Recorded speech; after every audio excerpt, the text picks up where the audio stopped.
There are times when Russia's failure to listen to itself reaches the point of ridicule.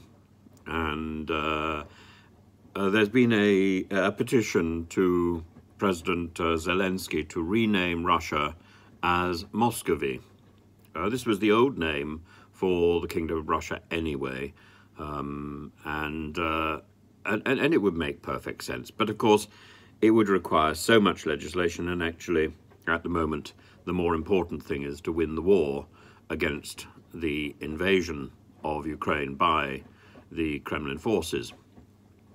However, Maria Zakharova, the official spokesperson for Russia's foreign ministry, has said that the petition to rename Russia is, quote, another piece of evidence of the attempt to make Ukraine into an anti-Russia.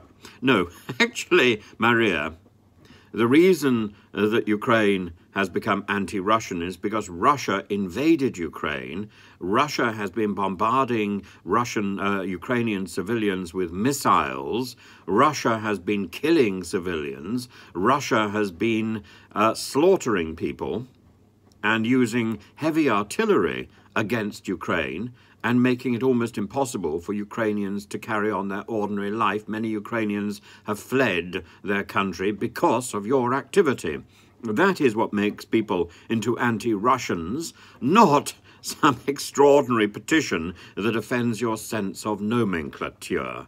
What a ridiculous and mad individual you are. You need to really think of what you're saying when you write things down and when you talk about, when you are asked for a response to a perfectly reasonable petition. I personally don't think it's a good idea to change the name of Russia to Muscovy. I don't think it was particularly a good idea for President Erdogan to change the name of Turkey to Turkey. It causes international wobbles because no one can quite work out what the name of the country should be, and people get confused. If you want to cause confusion, rename your country. But it's perfectly reasonable, I think, to have a petition and to have it considered when it gains a certain number of signatures. As we know in this country, in Britain, when we have a petition to Parliament and it doesn't fit in with Parliament's or with the government's idea of what is fit and proper, a debate is held, but it's held in Westminster Hall, and it's not considered terribly important. Such is our democracy in comparison to Mr. Zelensky's concept of democracy. I suppose there are things to be said for both.